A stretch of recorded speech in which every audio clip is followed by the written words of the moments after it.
Lors d'une réunion de famille, j'ai dit « J'ai hâte de partir en vacances ». Alors mon père a répondu en riant « C'est juste pour la famille, sans toi ». Tout le monde a éclaté de rire. Je me suis contenté d'acquiescer et je suis parti. 5 jours plus tard, ma mère a essayé de retirer 5000 €, mais j'ai bloqué la carte et j'ai écrit « Payez sans moi ». La panique s'est installée. J'aurais dû me rendre compte qu'il y avait un problème au moment où ma mère m'a invité à dîner. C'était un jeudi soir. Je venais de finir de corriger une pile de devoirs d'orthographe quand j'ai vu son nom apparaître sur mon téléphone. Elle n'appelle jamais en semaine, sauf s'il y a un souci. Mais cette fois, elle était joyeuse. « Viens dimanche », dit-elle. « On va faire un barbecue. Juste la famille. Juste la famille. » Cette phrase a résonné différemment après tout ce qui s'était passé le mois précédent. Tu vois, quelques semaines plus tôt, j'avais fait un petit voyage avec Émilie, ma copine depuis environ 1 an. Rien d'extravagant. Nous avons tous les deux un boulot à plein temps. J'enseigne en CM1. Elle est hygiéniste dentaire. On a partagé les frais. On s'est logé dans un chalet modeste près de Boulder. On a fait quelques randonnées, pris quelques photos et bien profité. Calme, paisible. Je n'ai invité personne d'autre parce que ce n'était pas un voyage en famille, c'était pour nous. Apparemment, cette décision m'a transformé en méchant. D'une façon ou d'une autre, mes parents l'ont su. L'histoire Instagram de mon cousin m'a sûrement trahi. Émilie et moi devant un paysage de montagne enneigée, souriant, tenant une bière artisanale bon marché. Ce n'est pas moi qui l'ai publié, mais ça n'a pas compté. 2 jours plus tard, j'ai reçu des appels de Tera, ma sœur, qui disait que j'étais égoïste. Matt, mon frère aîné, disait que j'avais changé. Ma mère n'a pas crié, mais elle m'a fait culpabiliser comme si elle me lâchait une tonne de briques. On a toujours été là pour toi, Andrew, mais dès que tu as un peu de temps libre, tu te barres comme si on n'existait pas. Ils ont agi comme si j'étais parti en Europe sans leur dire, comme si je les avais exclus de ma vie, comme si je leur devais quelque chose. J'ai ignoré la plupart des reproches. Je pensais qu'ils allaient se calmer. Ils le faisaient toujours. Alors, quand ma mère a appelé pour le dîner du dimanche, j'ai pensé que c'était peut-être une offrande de paix. Je pensais que ce serait peut-être tendu, mais qu'on pourrait discuter. Et puis, c'était ma famille. Et au fond de moi, je pensais peut-être exagérer. Dimanche est arrivé. J'ai apporté une bouteille de vin rouge, rien de cher, juste quelque chose d'agréable. Quand je suis arrivé chez eux, le jardin était rempli. Mon père était au barbecue. Matt et sa femme buvaient de la bière. Tera regardait son téléphone, et ma mère mettait la table. Personne n'avait l'air surpris de me voir, mais personne ne m'a salué. On s'est assis. J'ai un peu parlé avec la femme de Matt, essayant de ne pas prendre l'accueil glacial trop personnellement. La nourriture était bonne, bien qu'un peu fade. À un moment, ma mère m'a demandé comment allait Émilie. J'ai dit qu'elle allait bien. C'est tout. Pas de suite, juste du silence. Essayant d'alléger l'ambiance, j'ai dit « J'ai hâte aux vacances d'été. J'ai vraiment besoin de vacances. » Et c'est là que c'est arrivé. Mon père a lâché un rire fort et forcé, comme s'il l'avait répété, et il a dit « C'est juste pour la famille. Sans toi. » La table a explosé de rire. Matt a même applaudi.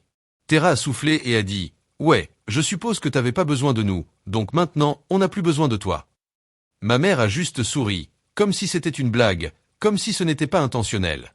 Je n'ai rien dit. J'ai juste hoché la tête et je me suis levé, en laissant le vin derrière moi.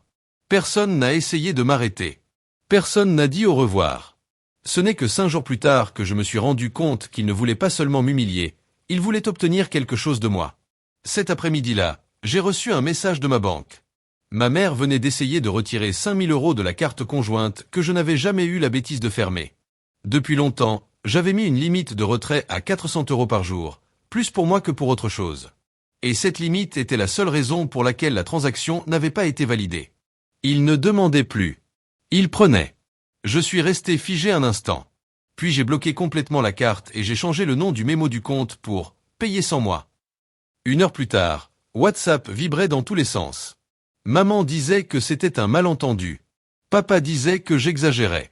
Matt me disait d'arrêter de faire la victime. Tera envoyait juste des émojis de rire et une capture d'écran du message de refus de la carte, comme si c'était drôle. J'ai répondu une fois. Ok. C'est tout. Pas de dispute, pas de drame. Je les ai simplement coupés. Mais ce n'était pas la fin. 3 jours plus tard, je suis rentré du travail et j'ai trouvé la porte de mon appartement déverrouillée. Pas cassée. Juste ouverte. Et à l'intérieur, au milieu du salon, il y avait mes parents. Et ils n'étaient pas seuls. Je suis resté figé. Émilie a été la première à le remarquer. Elle était juste derrière moi avec un sac de plats à emporter qu'on venait d'acheter. Elle a serré les poignets du sac en voyant mes parents dans le salon. Mon père feuilletait un de mes vieux albums photos comme si c'était un magazine de salle d'attente. Ma mère avait les bras croisés à côté d'un sac qu'elle avait visiblement apporté. Pas des affaires pour passer la nuit, mais des encas, des papiers, des dossiers, comme si elle comptait rester un moment. Derrière elle, Tera était affalée sur le canapé, chaussures enlevées. Elle n'a même pas levé les yeux de son téléphone. « Qu'est-ce que vous faites ici ?» ai-je demandé. Pas de cris. Pas de panique. Juste de la confusion. En colère, oui. Mais surtout abasourdie. Ma mère a souri comme si tout cela était normal. Il fallait qu'on parle. Tu ne répondais pas, alors on est venu. Je ne répondais pas parce que tu as essayé de retirer 5000 € de mon compte, ai-je répliqué. Elle a minimisé. C'était pour les vacances. Tu fais encore partie de cette famille, que ça te plaise ou non. J'ai avancé dans l'appartement. Émilie est restée à la porte. Je pouvais sentir son malaise derrière moi. Je ne lui en voulais pas. Aucun des deux n'a reconnu sa présence. Mon père a pris la parole ensuite. Tu as changé depuis que tu sors avec elle. Égoïste. Comme si on était un fardeau maintenant. Tera a doucement rigolé. Il a toujours été instable. Le Colorado n'a fait que le confirmer. Mais cette fois, c'était différent. Je n'étais pas riche, même pas proche. J'avais des prêts étudiants, un loyer, une voiture modeste et un salaire qui couvrait à peine tout ça. Ce voyage avait été planifié depuis des mois. J'avais même travaillé 2 week-ends pour le payer sans toucher à mes économies. Donc oui, c'était personnel. Émilie a finalement parlé. Vous êtes entré dans son appartement. Ce n'est pas normal. Ma mère lui a lancé le regard le plus froid que j'ai jamais vu et a dit. C'est une affaire de famille. Je ne leur ai pas dit de partir immédiatement. J'aurais dû. Mais une partie de moi voulait comprendre comment ils avaient pu penser que c'était acceptable. Quelle gymnastique mentale leur avait fait croire qu'ils en avaient le droit. Il n'a pas fallu longtemps. Quand mon père m'a dit que je leur devais des vacances pour les avoir abandonnés, j'ai explosé. Vous devez partir. Maintenant. Ma mère a essayé de me faire culpabiliser. Mon père a tenté le sarcasme. Tera a fait une remarque comme quoi Émilie devait aimer le drame. Je m'en fichais. J'ai ouvert la porte et j'ai montré la sortie. Finalement, ils sont tous partis. Ma mère a été la dernière à sortir. Elle s'est retournée vers moi juste avant de partir et a dit « Tu vas le regretter ». J'ai fermé la porte derrière eux et je suis resté là. Émilie s'est assise et m'a regardé. « Ce n'est pas normal, Andrew. » J'ai hoché la tête.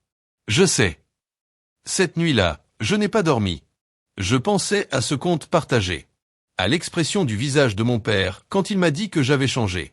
À la manière dont ma mère s'était sentie chez elle en entrant sans permission, comme si elle me rendait service. C'est là que j'ai compris que je ne pouvais pas laisser passer ça. Alors j'ai appelé quelqu'un à qui je n'avais pas parlé depuis des mois. La grande sœur de ma mère, Antonis. L'outsider de la famille. Celle qui avait coupé les ponts avec mes parents il y a des années pour une raison qu'on ne m'avait jamais expliquée. Mais elle m'avait toujours bien aimé. Et eux ne l'avaient jamais aimé. Quand elle a répondu, elle n'avait pas l'air surprise. Je me demandais quand tu allais t'appeler, a-t-elle dit. J'ai vu les captures d'écran du groupe. J'ai des choses à te dire. Et c'est là que tout a vraiment commencé à changer. Je n'avais pas parlé à Antonis depuis au moins 3 ans. Elle vivait de l'autre côté de la ville, dans une petite maison héritée de notre grand-mère. Et même si elle ne venait jamais pour les fêtes, elle envoyait toujours des cartes, anniversaires, remises de diplômes, même les plus petits événements. Je n'ai jamais su toute l'histoire de pourquoi elle s'était éloignée de la famille. Je savais juste que ma mère la traitait de déséquilibrée, et que mon père disait qu'elle était toxique. Mais à ce moment-là, c'était la seule personne à qui je pouvais penser à appeler. Elle m'a invité chez elle ce soir-là même. Denise n'a pas perdu de temps. Dès que je suis entré, elle m'a tendu un dossier manille et a dit « Ta mère manipule les gens depuis des années. Tu es juste la dernière cible. » Je ne m'étais même pas encore débarrassé de mon manteau. À l'intérieur du dossier, il y avait des impressions de messages textes, de virements bancaires, de photocopies d'anciens emails, des trucs de l'époque où elle aidait mes parents financièrement, apparemment bien avant que je sois impliqué. Ils ont emprunté de l'argent pour des réparations de toit en 2012, dit-elle. 10 000 €. Plus tard, elle a découvert qu'ils l'avaient utilisé pour partir en croisière. Ils ont dit à tout le monde qu'elle mentait. Qu'elle avait des problèmes de mémoire.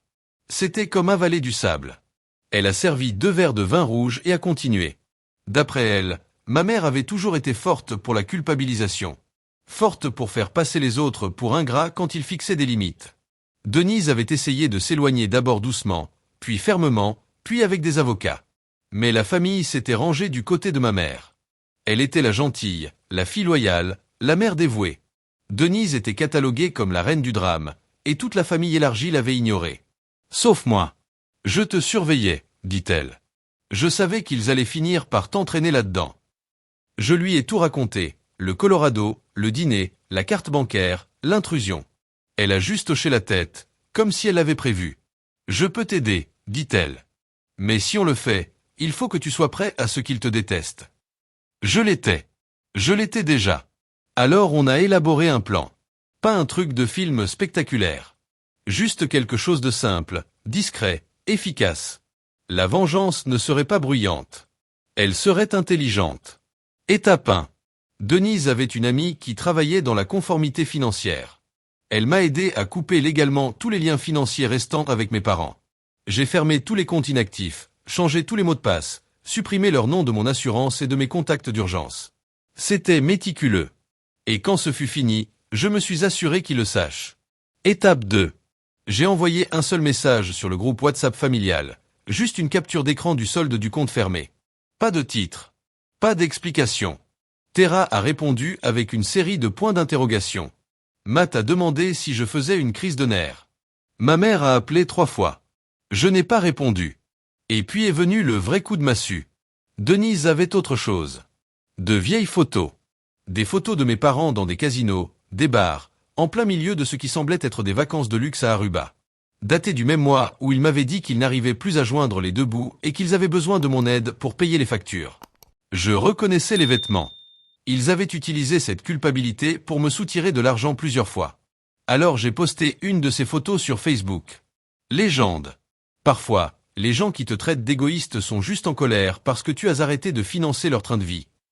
Je n'ai tagué personne. Pas besoin. Ça a explosé. Les cousins ont commencé à m'envoyer des messages. La sœur de mon père m'a appelé. Tu manques de respect. Tera a publié une story cryptique sur les traîtres familiaux. Et Matt m'a envoyé un message vocal que je n'ai même pas écouté. Mais ensuite, Émilie m'a appelé depuis le salon. Ta mère est là. J'ai regardé par la fenêtre. Effectivement, ma mère était devant la porte. Mais cette fois, elle n'était pas seule. Elle avait amené quelqu'un avec elle. Et c'est là que j'ai compris qu'on n'en était qu'à la moitié de la tempête. Elle avait amené mon oncle Brian. Si tu ne sais pas qui est Brian, considère-toi chanceux. C'est le frère cadet de mon père. Bruyant, arrogant, toujours en train de se mêler de ceux qui ne le regardent pas. Le genre de type qui pense que « je vais t'arranger ça » est une personnalité. Je ne l'avais pas vu depuis presque 1 an, et c'était volontaire. Il se tenait à côté de ma mère sur le perron, bras croisés, lunettes de soleil, même si le soleil se couchait. Ma mère ne semblait pas en colère. Elle avait l'air fatiguée, ou du moins elle essayait d'en avoir l'air. Le regard d'une femme qui croit avoir été blessée et qui revient offrir une branche d'olivier trempée dans l'essence. Émilie est restée à l'intérieur, silencieuse, à regarder depuis la cuisine. Je suis sorti et j'ai fermé la porte derrière moi. Il faut qu'on parle, dit ma mère. Je n'ai pas bougé. Je ne crois pas que ce soit nécessaire. Brian a immédiatement pris la parole. Tu as humilié la famille. Ce que tu as posté, c'est exagéré, Andrew. J'ai failli rire. Exagéré? C'est eux qui ont essayé de vider mon compte. Elle a fait une erreur, lança Brian. Non. Elle n'a pas fait une erreur. Elle a pris une décision. Et toi aussi. Ma mère leva les mains comme si elle se retrouvait au milieu d'un truc auquel elle ne participait pas. Je ne suis pas venu pour me battre. Je suis venu faire la paix. On veut que tu viennes avec nous pour les vacances en famille. On a annulé les anciens plans. On va quelque part de plus modeste. On s'est dit que peut-être on pourrait recommencer à 0. Donc c'était ça. Ils voulaient réinitialiser le jeu. Nouvelle règle. Repartir à 0. Faire comme si rien ne s'était passé. Je connaissais cette tactique. Ils l'avaient déjà fait après chaque grosse dispute. Appeler ça un malentendu. Offrir un geste de paix. Puis replonger dans le même cycle manipulateur une fois que j'étais retombé dans le piège. Mais cette fois, je ne voulais pas jouer. Je ne vais nulle part avec vous, ai-je dit. Et si vous revenez ici sans invitation, je porterai plainte. Brian a ricané. Tu menaces ta propre mère. Non. Je protège ma vie. C'est ce que je fais maintenant. Le visage de ma mère a enfin changé. Comme si elle ne croyait pas que je parlais sérieusement. Comme si j'étais celui qui empirait les choses. Puis elle m'a lancé un regard que je n'avais pas vu depuis l'enfance. Un mélange de pitié et de mépris. Comme si elle faisait le deuil de quelqu'un qui n'était même pas mort. Tu n'es plus la même personne, dit-elle. Et c'est là que j'ai compris qu'elle le disait comme une insulte. Ils ont quitté le perron sans un mot de plus. Pas de sortie dramatique. Pas de dernière supplication. Juste le silence. Le genre de silence qui signifie qu'ils n'ont pas fini. Qu'ils se regroupent. À l'intérieur, Émilie me regardait, comme si elle attendait que je me sente soulagé. Ce n'est pas fini, lui ai-je dit. Ils ne vont pas en rester là. Et ils ne l'ont pas fait. 2 jours plus tard, j'ai reçu un avis indiquant que quelqu'un avait déposé une plainte formelle auprès du conseil scolaire, de manière anonyme, affirmant que j'étais émotionnellement instable et que je créais un environnement hostile pour les élèves. Je ne m'attendais pas à ce que l'école soit impliquée. Le courriel est arrivé un mercredi, juste avant le déjeuner. Objet. Avis de préoccupation, accusé de réception immédiat requis. Au début, je pensais que c'était du spam. Puis j'ai vu l'expéditeur, Bureau de la conduite professionnelle, District 14. À l'intérieur, une plainte anonyme mais suffisamment détaillée pour faire des dégâts. Elle disait que j'étais émotionnellement instable, potentiellement dépressif, et suggérait que mes problèmes personnels nuisaient à l'ambiance d'apprentissage. Aucun événement concret n'était cité. Juste des formulations vagues comme comportement erratique et ton de classe préoccupant. Il mentionnait même Émilie, sans la nommer, évoquant des conflits relationnels visibles par des mineurs. Je me suis senti frappé de plein fouet. Je suis resté figé à mon bureau, tenant encore mon thermos de soupe tiède que je n'avais même pas ouvert. Ce n'était pas un malentendu. C'était prémédité. Ciblé. Visant précisément la seule chose qu'il me restait et qu'il ne pouvait pas contrôler, mon travail. J'étais dans le bureau de la directrice cet après-midi-là.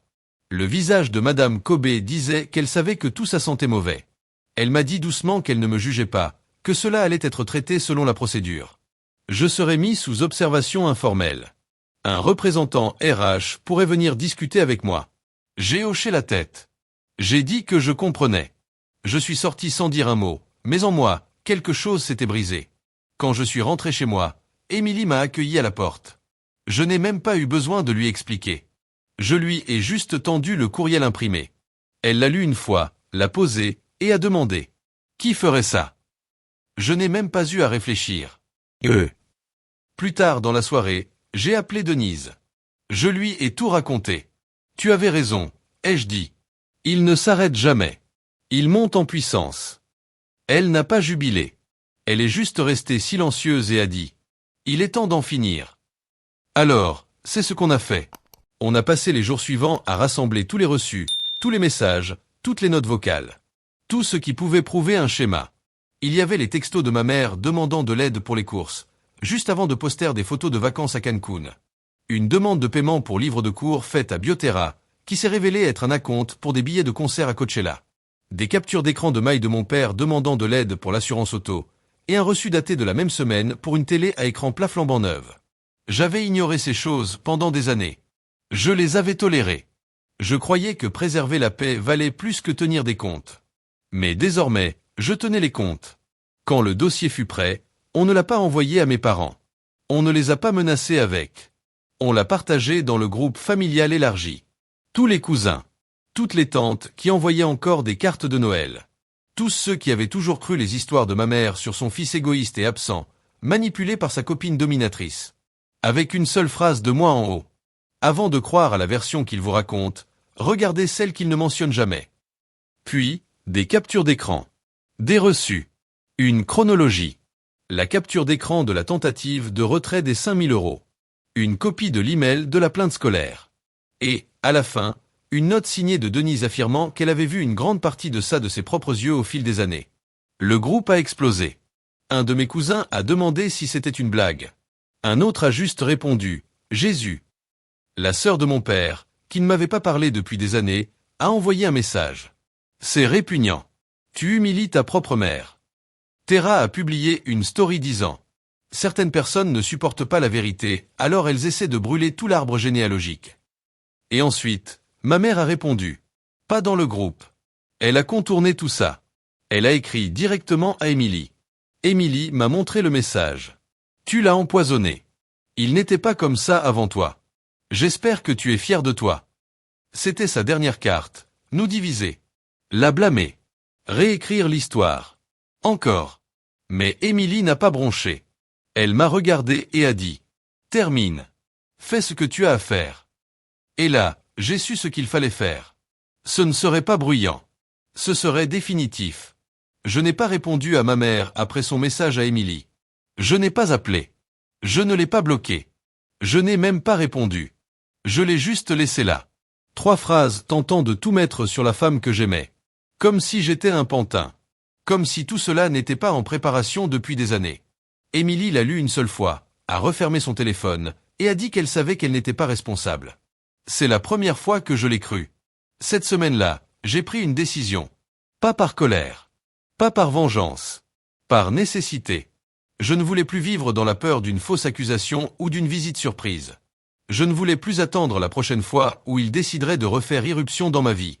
Je voulais m'assurer qu'il n'y ait pas de prochaine fois. Alors j'ai appelé une avocate. Pas un de ces avocats tapa accent grave-l'œil qu'on voit sur les panneaux.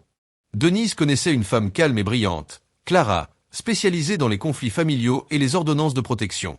Elle était calme, efficace, et n'a même pas sourcillé quand je lui ai remis tout le dossier. Elle a écouté attentivement, posé les bonnes questions, et à la fin de la réunion, elle avait un plan. En une semaine, une ordonnance de non-contact temporaire a été déposée, en attente de validation complète, ce qui ne prendrait pas longtemps vu ce que je lui avais donné. J'ai aussi déposé un signalement séparé pour l'intrusion dans l'appartement. Il s'avère que ce qu'avaient fait mes parents ce jour-là n'était pas un drame familial. C'était un crime, violation de domicile. Mon propriétaire a émis un avertissement formel, changé les serrures, et a proposé d'installer une caméra de sécurité gratuite. Il s'est même excusé. Il a dit qu'en 10 ans de location, il n'avait jamais vu ça. Et puis, la meilleure partie, Clara a retracé la plainte anonyme envoyée au conseil scolaire. Son équipe a récupéré les métadonnées de l'email, identifié l'IP, et sans surprise, elle venait de l'université de Terra. Elle n'avait même pas pris la peine d'utiliser un VPN. Je n'ai pas porté plainte. Pas besoin. Quand mon avocate a contacté l'école avec la preuve numérique, ils ont immédiatement retiré l'avertissement et fermé le dossier. Ce fut la fin du sabotage professionnel. Et le début de quelque chose de mieux. Je me suis pris une semaine de congé. Un vrai congé. Le district m'a accordé mon salaire complet, probablement par compassion discrète. Émilie et moi avons profité de ce répit pour chercher un nouvel appartement. Un nouveau départ. Des murs propres. Sans souvenirs. Sans clés usées liées à des regrets. On a trouvé un appartement avec 2 chambres, près d'un parc. Il y avait une cuisine qu'elle adorait et un coin lecture que je ne savais pas vouloir jusqu'à ce que je le voie. On a emménagé à la fin du mois. Denise nous a aidés à faire les cartons. Elle est restée silencieuse pendant presque toute la journée. Mais quand on a fermé la porte une dernière fois et remis les clés, elle a mis son bras autour de mon épaule et m'a dit « Cet appartement, c'était ta première tentative pour t'éloigner d'eux.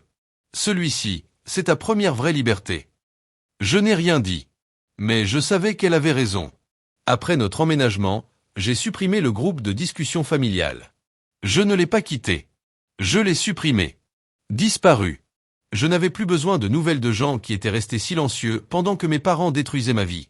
Certains cousins m'ont écrit en privé, disant qu'ils espéraient qu'on resterait proches. Je n'ai pas répondu. Pas pour être cruel. Juste parce que j'étais fatigué de toujours nettoyer les choix des autres. Au travail, ça allait mieux. Mes élèves m'ont organisé une petite fête de retour. Avec des pancartes faites main et des dessins au crayon de couleur. Émilie en a encadré un bonhomme allumette tordu avec écrit « Le monsieur est le meilleur ».